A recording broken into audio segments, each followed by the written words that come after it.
Okay, so once again, within the half an hour before Shabbos, and we are on our final Torah portion of the year.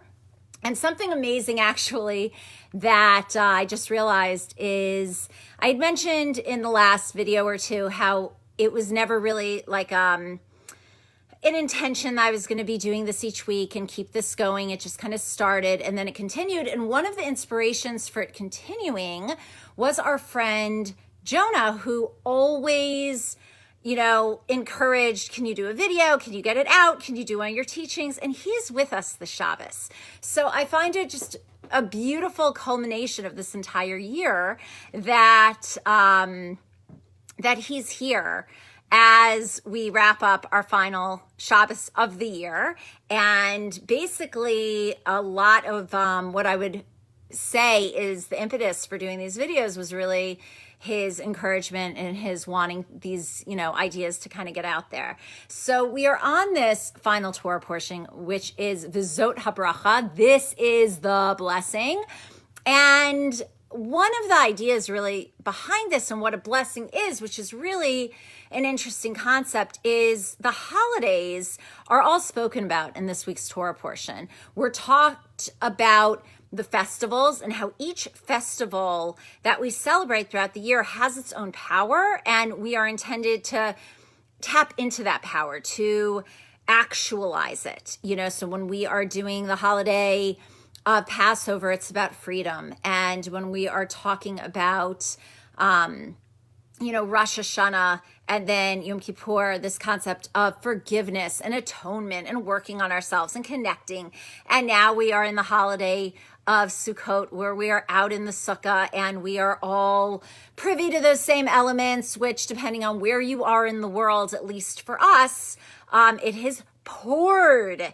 The last few days we've lost power, so when you're out there, you are wet. I don't care how big your home is and how incredible, your assets might be in the car you drive and this and that. When we go out into that sukkah, we focus on our commonality and we are all the same and we are all getting wet when it rains and we are all hot when the sun's out. And it's really about unifying and finding the unity within us and unifying difference and also the unity between us and others. So, one of the questions that sometimes comes up is how can you be commanded, really almost on command, to tap into certain feelings and certain emotions at certain times of the year? Like we are told, it says that Sukkot, it's Zman Simchasenu. This is our time of rejoicing. It's our time of our happiness. But what if you're miserable? And what if you're dealing with something? And what if you're depressed? And what if you're going through a really challenging time? And now you're supposed to be happy. And then now you're supposed to be in an intense mode and focus. And now you're supposed to be mourning at this time of the year.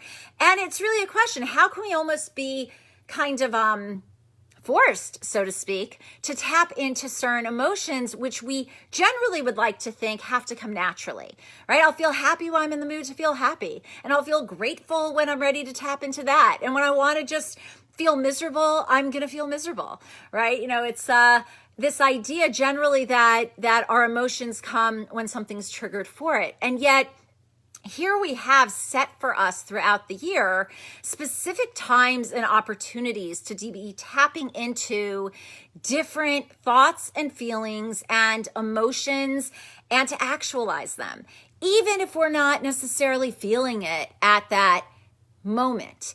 And the idea is that at that time of the year, the power is there for that. And sometimes you need to be encouraged, pushed, forced to tap into something that if you didn't have that encouragement, you wouldn't.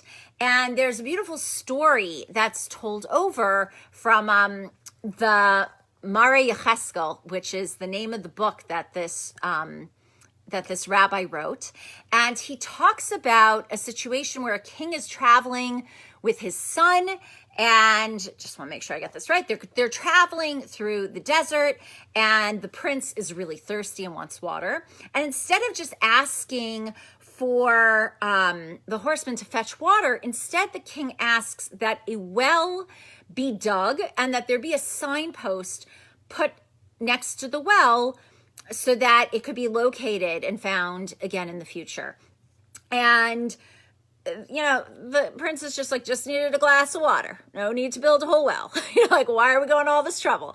And the king, probably not in those words, the king explains that right now, all you need is that water. But there's going to come a time in the future where you might not have that ability to just get that water so easily and just have your quench thirst, and it might require more work. So we are laying the foundation. That well is going to be there, and that signpost is going to be there. So in the future, when others are thirsty, and whether or not you're feeling it at the time, when that water is needed, there will be the ability to get it because it has been set up for that. It is already, the groundwork's been laid out and it's there. And that is exactly what is done for us when these festivals were established for us, when there are these times of years, so that each and every emotion and that insane range of emotions that we have, from intense elation and joy and happiness to intense sorrow and mourning and feeling all of our tragic and difficult emotions and everything in between. There is a time and there is a place. And yes, on a microcosmic level, we are going to feel it, and we are going to tap into these things when our personal lives might require that. But as a people, as a macrocosm, there are times when that is the time to be focused on freedom, and that is the time to be focused on unity, and that is the time to be focused on love and the ability to receive, and that is the time to be focused on atonement and asking for forgiveness. And we can tap into that when we are encouraged to, and when we know it's there, because the well is there, and when we uncover it and the signposts are there, the water will be there. So vizos habracha, that is the blessing. All right, that's a blessing that we are capable of tapping into all of this, that it is there waiting for us, and that our year is laid out in front of us in this really beautiful and powerful ability to think and to feel and to express and to integrate all of these different powerful concepts and emotions, and ultimately to tap into their power, to internalize them, and then to actualize them. So with that, I hope you have a beautiful, beautiful Shabbos. Hey guys, great. Oh, wow, Esther. And Esther, you are in Toronto, which is where Jonah is from. Toronto. No, Montreal. Okay. Anyway, have a great, great, great Shabbos, Toronto. And Shirley, great to see you. Lawrence, also Toronto. Big Canadian contingency here. Have a beautiful Shabbos. We are culminating our year of videos. I am still debating if I'm going to continue them in the coming year.